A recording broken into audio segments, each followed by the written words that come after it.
Hello again, everybody. Welcome to another episode of the Deep in the Bible podcast. Our aim is to help you grow in your knowledge of God's truth by getting deep in the Bible. I'm your host, Timothy Agee, and I have been a preacher and a teacher of God's Word for almost 30 years. In today's episode, we continue our series covering the Sermon on the Mount by beginning to look at a series of kingdom choices discussed by Jesus. So if you're ready to get started, grab your copy of God's Word, roll up your sleeves, and let's get deep in the Bible together. A quick reminder to let you know that this podcast is available in video format on YouTube and in audio format on Spotify, Apple, or any of your preferred podcasting platforms. If you're watching this on YouTube, go ahead and hit the subscribe button down below. If you're listening to this in audio format, hit the follow button in your preferred podcasting app. Doing so will allow you to be notified when new episodes or lessons are made available and will greatly help us in our mission to spread the Word of God throughout the world. Now, with that out of the way, let's get to the lesson.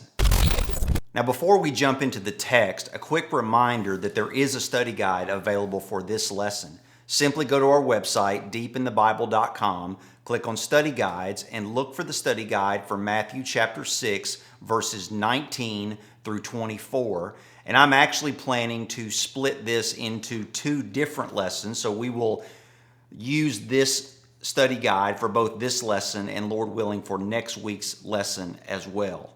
And this comes on the heels of Jesus giving a warning and then three illustrations or examples about not practicing our righteousness to be seen by others, that not be our motivation.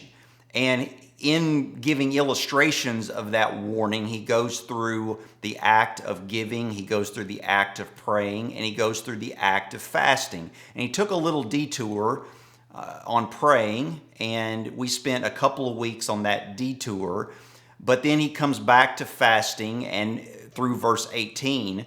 And then when he picks up in verse 19, there's a slight shift. But remember that all of this has to do with living as a subject in God's kingdom. All of this has to do with living out our righteousness, living out a righteous life. And in these verses 19 through 24, I believe Jesus is talking about the perspective that his subjects, the subjects in his kingdom, should have on the things of life. When we become a disciple of Christ, we are transformed, and that should include with it a change in our view, a change in our perspective. And as you go through, there's three examples here that Jesus goes through, kind of symmetrical with the three illustrations or examples about not practicing your righteousness to be seen by others. But there's three examples here.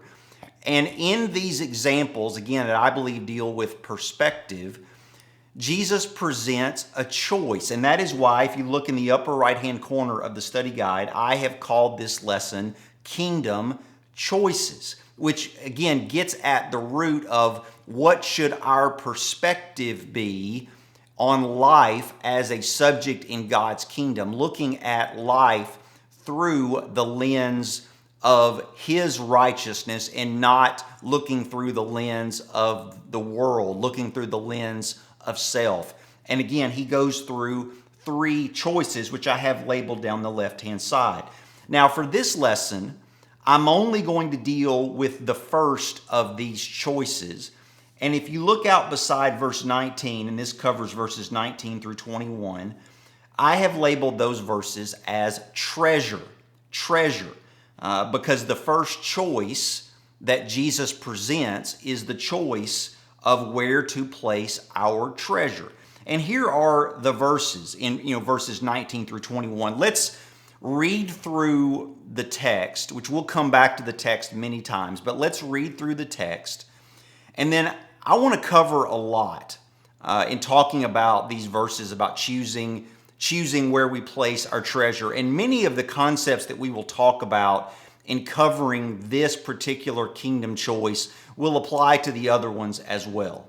But for the first choice, the choice of treasure, here's what Jesus says. Do not lay up for yourselves treasures on earth, where moth and rust destroy, and where thieves break in and steal. But, here's a contrast, lay up for yourselves treasures in heaven, where neither moth nor rust destroys, and where thieves do not break in and steal. For where your treasure is, there your heart will be also. Now, the first question that I have, and I have this at the very top of the study guide, is what are treasures? Jesus says, don't lay up for yourselves treasures on earth, but instead lay up for yourselves treasures in heaven. And so again, I have the question, what are treasures? What do you think of? What do I think of when you hear that word treasure? Well, I was recently reading an article from an old copy of the New York Times. I found it online, talking about an unexpected discovery that was made. And the article talks about this man who purchased a framed painting in a flea market in Philadelphia. And this was back in the very early 90s. But he purchased a framed painting for $4.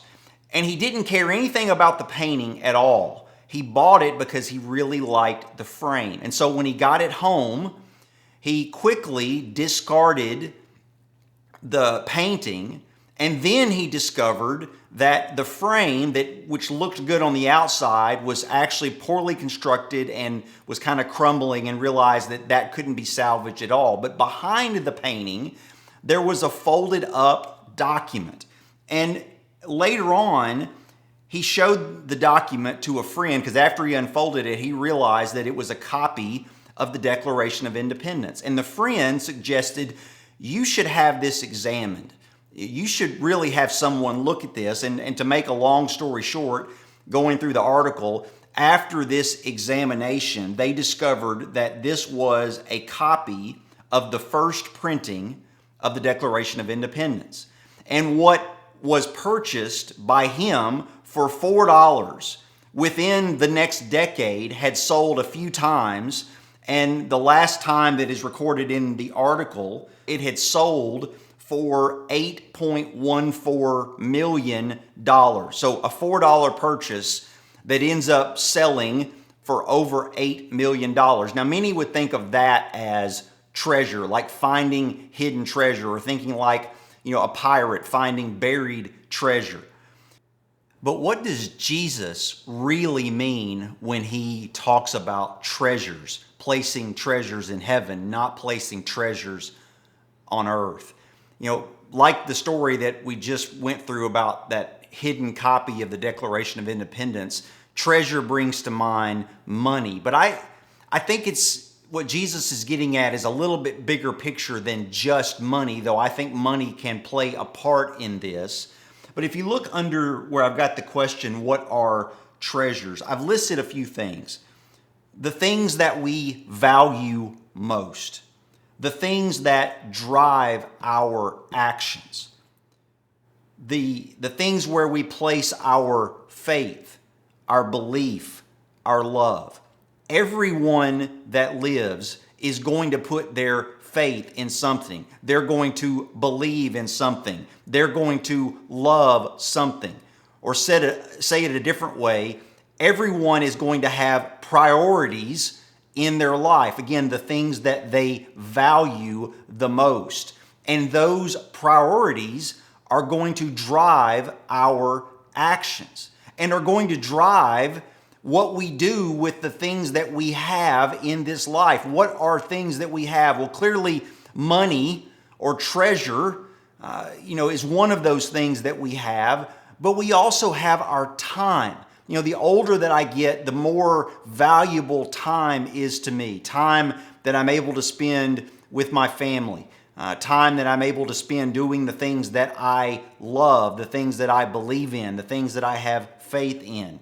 I have my talents. Everybody who lives on this earth has talents. And what we prioritize, what we love, what we have faith in, what we believe in, those are the places where we're going to utilize our talents. And so again, more than just money, It's the things that we value most, the things that drive our actions, what we have faith in, what we believe in, what we love, what we prioritize. And again, thinking big picture, I think Jesus is getting at what is the priority in your life. And if you are a subject in his kingdom, the priority must be heaven. Must be heaven and not on the earth.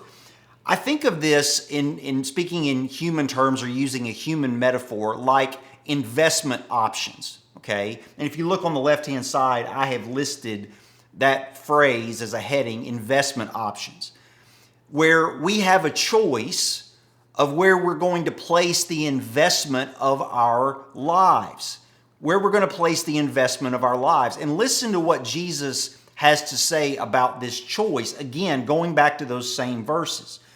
Do not lay up for yourselves treasures on earth. Option one of where we can place the investment of our lives are in the things of the earth. But then he says, if you place the investment of your lives here, which could include your money, it could include what you use your money for, he says, then those things are going to be subject to the forces of this world. He says, where moth and rust destroy, and where thieves break in and steal. Okay? But that's option number one. And option number two, he says, but, contrast, lay up for yourselves treasures in heaven. Again, that's option number two. Make heaven the priority of your life. Make the cares of God the priority of your life, the concerns of God. And he says there, neither moth nor rust destroys, and thieves do not break in and steal. So those are the two options. And so the question is, which one of those is the better investment? Well, again, what does he have to say about the things of earth? You know, he taught a very similar thing in Luke chapter 12, the Gospel of Luke chapter 12, and specifically verses 33 and 34, and I have this in the study guide, where he said, sell your possessions and give to the needy. Provide yourselves with money bags that do not grow old, with a treasure in the heavens that does not fail, where no thief approaches and no moth destroys. Again, a similar concept. If we store up for ourselves things on this earth, place the priority here, then all of those things are subject to the forces of this earth. The writer of Ecclesiastes, one of my favorite books in the Bible, in chapter 5, he says this, beginning in verse 10, he who loves money will not be satisfied with money, nor he who loves wealth with his income. This also is vanity, one of the key words in this book. He says, when goods increase, meaning if the priority of our life is here on this earth and we think that we can make ourselves happy by accumulating the world's goods, he says, when those goods increase, they increase who eat them. And what advantage has their owner but to see them with his eyes? Sweet is the sleep of a laborer, whether he eats little or much, but the full stomach of the rich will not let him sleep. If our priority is here on the earth and because of that priority, we store up things, we think that accumulating stuff is going to make us happy. And he says, we're not going to be able to sleep because we're concerned about the things of the earth. And he says, there is a grievous evil that I have seen under the sun. Riches were kept by their owner to his hurt. Those riches were lost in a bad venture. And he is father of a son, but he has nothing in his hand. As he came from his mother's womb, he shall go again, naked as he came, and he shall take nothing for his toil that he may carry away in his hand. He says, no matter what happens, you're not going to be able to take all these things that you've accumulated. You're not going to be able to take them with you. This same thing was said by Paul to the young preacher Timothy in 1 Timothy chapter 6, letter that Paul wrote to Timothy. And this is 1 Timothy 6, verses 6 through 10. We'll just look at a few of these verses, and we're going to talk a lot about some passages in 1 Timothy. But he says, but godliness with contentment is great gain, for we brought nothing into the world, and we cannot take anything out of this world. And so again, which is the better investment? If the priority of our life is here on this earth, and so therefore that's where we spend our time, that's where we accumulate stuff, then what is that subject to? It's subject to the forces of the world. Anything that we have can be taken away in an instant. It can be corroded by the forces of the world, by moths. They can destroy it. It can be stolen by thieves. It can cause us to not be able to sleep because of anxiety over the cares of this world. So which, again, is that a good investment? If I were purely looking at this as an option for investment, is that a good investment? And I think clearly, if we're looking at this from a kingdom perspective, we would go, that's not where we should invest the priority of our lives, on the things of this earth, because there's not going to be anything we can take with us. And the more things that we pile up for ourselves, the more that the forces of this world are going to strike against those things. Now consider the other option of putting the priority of our lives on the things of heaven, the things of God. In the Hebrew letter, in chapter 12, the writer talks about that there's coming a time when things are going to be shaken, when all the things of this earth are going to be destroyed. And we just talked about that with, we can't take anything with us. Nothing is going to go with us from this life. And the Hebrew writer is saying that there's going to come a time when everything is going to be destroyed. He says in chapter 12, verse 26, at that time his voice shook the earth, but now he has promised, yet once more I will shake not only the earth, but also the heavens. This phrase, yet once more, indicates the removal of things that are shaken. Everything's going to be taken away. That is, things that have been made, in order that the things that cannot be shaken may remain. He says everything that can be shaken is going to be taken away, but there are some things that can't be shaken. Well, what are those things? And he says, therefore, let us be grateful for receiving a kingdom that cannot be shaken. And thus let us offer to God acceptable worship with reverence and awe, for our God is a consuming fire. He says the kingdom of God, the concerns of heaven, those things cannot be shaken. They will not go away. They're not subject to the forces of this life. And so again, I ask the same question. Which is the better investment option? Which is the better investment option? And I think, again, if we're looking at this from a kingdom perspective, we would clearly say the better option is to invest in heaven. And so the big picture of this is we have a choice where we're going to place the priority of our lives. And that choice is going to drive our actions. That choice is going to drive what we do with the things that we have, what we do with our time, what we do with our money or our treasure, what we do with our talents. It's going to drive that. And which is the better place to invest those things, to invest our lives? And again, kingdom perspective is to invest it in the things of God. Now, I want to stop for just a second. And I want to consider the question, because he mentions treasure, and when we think treasure, we think money. And I've got in the upper left-hand corner the question, is money evil? Is money inherently evil? And I just talked about that I'll be reading quite a bit in this lesson from 1 Timothy. And this I had just read in 1 Timothy 6 about how Paul told Timothy that you can't take anything out of this world. You didn't bring anything in, you can't take anything out. And he goes on, he says, if we have food and clothing, with these we will be content. But those who desire to be rich fall into temptation, into a snare, into many senseless and harmful desires that plunge people into ruin and destruction. In verse 10, I want you to key on that. He says, for, building on that argument, the love of money is a root of all kinds of evil. And he says it is through this craving that some have wandered away from the faith and pierced themselves with many pangs. So it's not that money is inherently evil. Good things can be done with money. Good things can be done with the goods that we have, the material things that we have in this life. but the love of those things, the love of money, the drive to accumulate as much as we can, thinking that those things will make us happy. And by the way, I'll have a lot more to say about that idea, about thinking that focusing on the things of earth can make us happy in next week's lesson, specifically when we talk about the choice of our eye, of what we fill our eye with.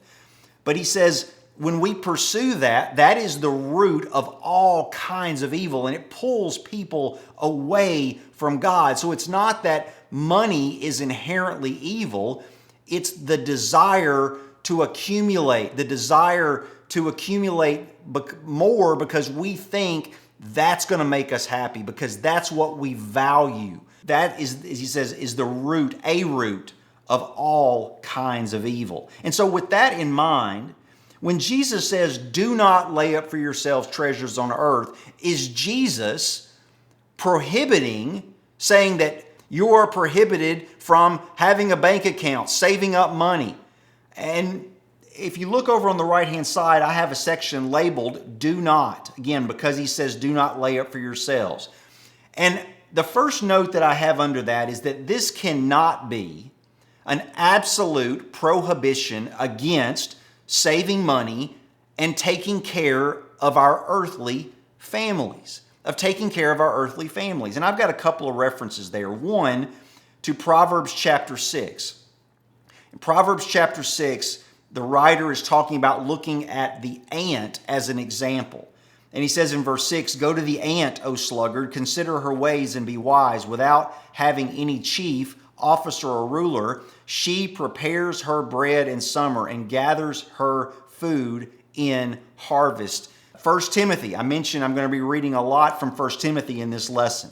1 Timothy chapter 5, he specifically talks to Timothy about the church that Timothy is at, the church in Ephesus. He said, but if anyone does not provide for his relatives, and especially for members of his household, he has denied the faith and is worse than an unbeliever. Paul tells Timothy, tell the members of your church in Ephesus, those that are in your congregation, tell them that they must take care of their families. They must use what they have to take care of their families. So this is not an absolute prohibition against saving money, taking care of your family. And I've got the next note in this long list under the heading do not, that this phrase is what is known as a Hebraism. And I'll talk more about that in just a minute, but it's a Hebraism where Jesus is trying to get across that the things of earth cannot be our chief concern, the priority of our lives. This is about priority. We can't completely remove ourselves from the earth, and we are not supposed to remove ourselves from taking care of our families, taking care of our loved ones. But those things, the things of earth, should not be our chief priority. They should not be our number one priority. And if you look in the study guide, I talked about that this is a Hebraism. A Hebraism is a term to describe a feature of the Hebrew language when used in another language. And I tend to think of this like idioms. And if you don't know what an idiom is, it's where you have a phrase in a particular language, and my native language is English. So a phrase in English that the sum of the words does not mean the same thing as what those of us who are American, who are English speaking, hear those words as. For example, we have in our language the phrase under the weather, which we take to mean that someone is sick, someone is ill. But the words under the weather do not necessarily add up to the idea literally of being sick, but it has come to be known as that. Or at the drop of a hat, meaning that you'll do something in a moment's notice. But again, that phrase by itself does not necessarily convey that idea. And with a Hebraism, a Jewish concept, like a Jewish idiomatic phrase, where certain words were meant to be understood. And in this case, it's the words like only, merely, or chiefly. So, For example, do not lay up for yourselves treasures on earth merely or only or chiefly. Don't make them your priority. Another example of a Hebraism that is maybe a little clearer is in John chapter 6, verse 27, where Jesus says, do not work for the food that perishes. Clearly, Jesus is not teaching that we should not work to be able to buy food or to grow food for ourselves and for our families. He's not teaching that, but he's saying do not work for the food that perishes. Don't make that the priority. Do not work for the food that perishes only, merely, chiefly. Don't make that your primary concern. The primary concern should be the things of the kingdom. And again, not an absolute prohibition on saving money, having a bank account, taking care of your family. But Jesus communicating that as a subject in his kingdom, the priority of your life, your chief concern in life should be the things of heaven and not just the things of this earth.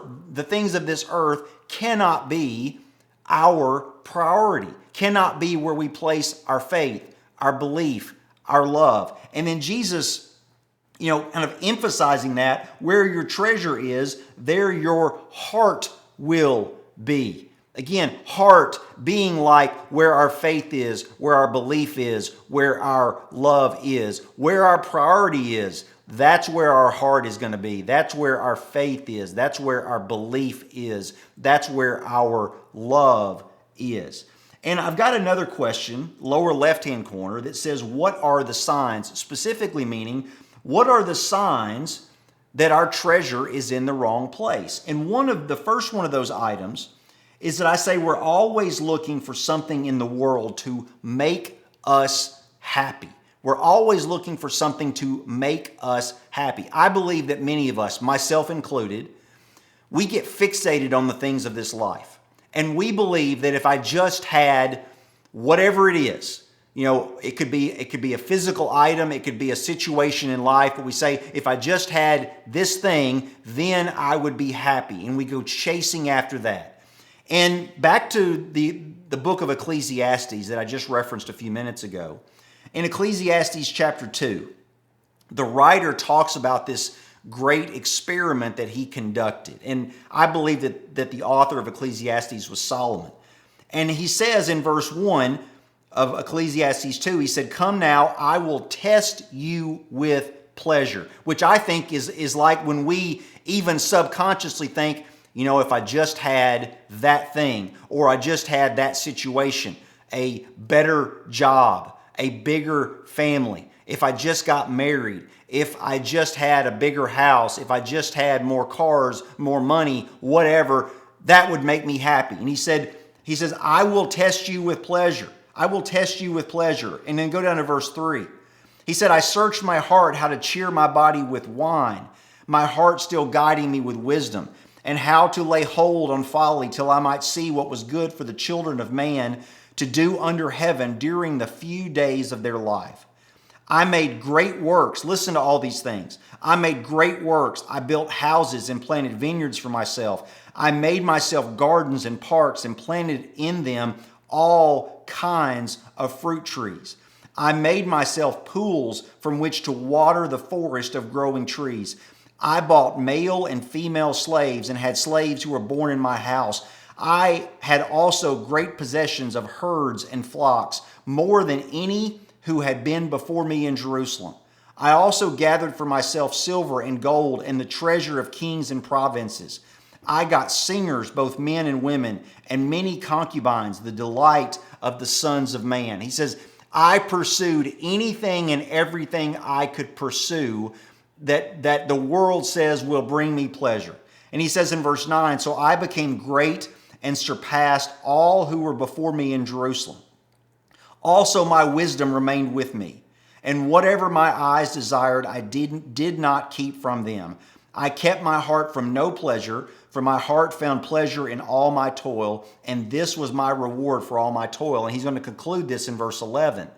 But if we find ourselves constantly seeking for things of this life to make us happy, then most likely we have placed the priority of our life, the value of our life here on this earth. And we're looking in the wrong place. And again, next week, Lord willing, when we talk about the I, we'll talk a little bit more about where is the right place to look for happiness and contentment and fulfillment.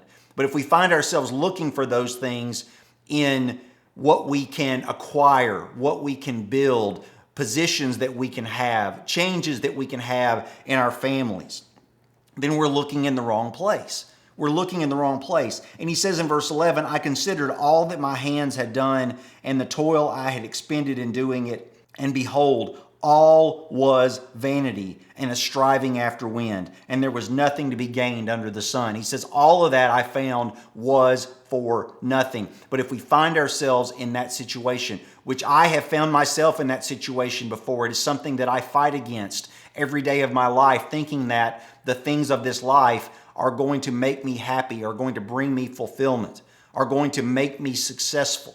I look for those things that I believe I want in places in this life. And I find, like the writer, like Solomon, that it's vanity. It doesn't accomplish anything. So that's one way we can recognize that it's a sign that we have the priority of our life in the wrong place. Another item that I have there, being closed to the message of God. Remember, go back to the beginning of this study in what we call the Beatitudes. When Jesus gave those characteristics of someone who is a subject in his kingdom, each one kind of building to a higher level of maturity. And the very beginning, where he says, blessed are the poor in spirit, those who recognize their spiritual poverty. And any journey toward a relationship with God must begin with recognizing our spiritual poverty, which is the opposite of putting faith in self, the opposite of putting faith in this life.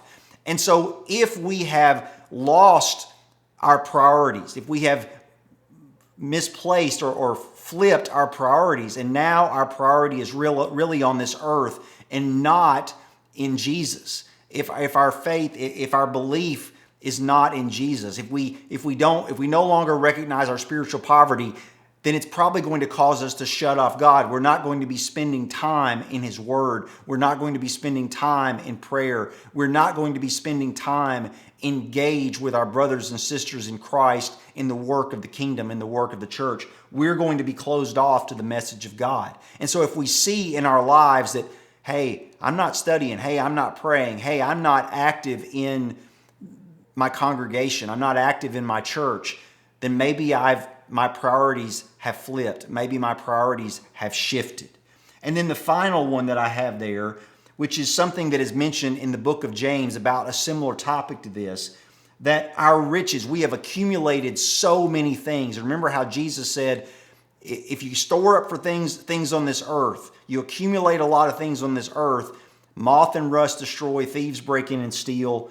And James mentions that, hey, the more things that you have, the more likely you are to have those things that rot and corrode. Listen to what James says. He says, come now, you rich, weep and howl for the miseries that are coming upon you. Your riches have rotted and your garments are moth-eaten. Your gold and silver have corroded, and their corrosion will be evidence against you and will eat your flesh like fire. You have laid up treasure in the last days, meaning you have laid up treasure in this earth. You have laid up treasure here, and that treasure, you've piled up so much of it. You've accumulated so much, thinking that those things will make you happy, that those things are rotten, those things are corroded, those things are broken, and they are evidence against us. And he also talks about how the cries of those that we've defrauded, or specifically the cries of the wages, the wages that we've withheld, that we're mistreating others, that because our priority is in the wrong place. He says, behold, the wages of the laborers who mowed your field, which you kept back by fraud, are crying out against you. And the cries of the harvesters have reached the ears of the Lord of hosts. You have lived on the earth in luxury and in self-indulgence. You have fattened your hearts in the day of slaughter. You have condemned and murdered the righteous person. He does not resist you. So again, when we begin to mistreat others, because of our greed, because of our drive for things in this life, because of wanting to be ahead, then that is a sign that we have placed the priority of our lives in the wrong place. Now, to close out this first of these three kingdom choices, I want to go again back to Paul's letter to Timothy that we call 1 Timothy. And something that Paul describes in 1 Timothy chapter 6, the instructions that he gives to Timothy about those who are rich in the world's goods and how to use them. And I think that the instructions that Paul gives to Timothy about how to teach those who are blessed with wealth, with riches in this life, of how to use those things, is a perfect summary of what Jesus is talking about in where we place our treasure, where we place the priority of our lives. Listen to what he has to say. He says, 1 Timothy 6, verse 17, "As for the rich in this present age," again, those who are blessed with many possessions, "charge them not to be haughty, nor to set their hopes on the uncertainty of riches." Don't put your faith in your wealth, in your riches. Don't make them your priority, but on God. There's that other choice, who richly provides us with everything to enjoy. Everything that we have is from God, and God gives us the ability to enjoy those things. He says they are to do good. What do we use our riches for, our wealth for? To do good. Again, money is not inherently evil. It's the love of money, the pursuit of money, the thinking that money will make us fulfilled, happy, content, successful. He says they are to do good, to be rich in good works, to be generous and ready to share, thus storing up treasure for themselves as a good foundation for the future, so that they may take hold of that which is truly life. How do we use the things that we have been blessed with in this life? Our time, our talents, our treasure, our wealth. How do we use those things tells us where the priority of our life is. And what Jesus is saying, what Paul is saying, is that the priority of our life as a subject in God's kingdom must be the things of God, the things of heaven. And if that is our priority, then we are going to be about utilizing the things that we have, including our money, to further the cause of Christ, to build the kingdom of God here on this earth, to help those who are in need. We are going to be using the things that God has blessed us with to further His kingdom. And so that is the kingdom choice regarding treasure. Now, we're going to stop right there for this lesson, but Lord willing, next week we will look at both the choice concerning the I in verses 22 and 23, and the choice regarding who is our master in verse 24. So thanks for hanging with us this week. I hope that you're continuing to find these studies beneficial, and I hope that you will continue to join us week after week as we go deep in God's Word together. Thanks for hanging with us through this episode of the Deep in the Bible podcast. Again, if you are watching this on YouTube, go ahead and hit the subscribe button below and leave us a comment, especially if you have questions about anything we covered in today's lesson.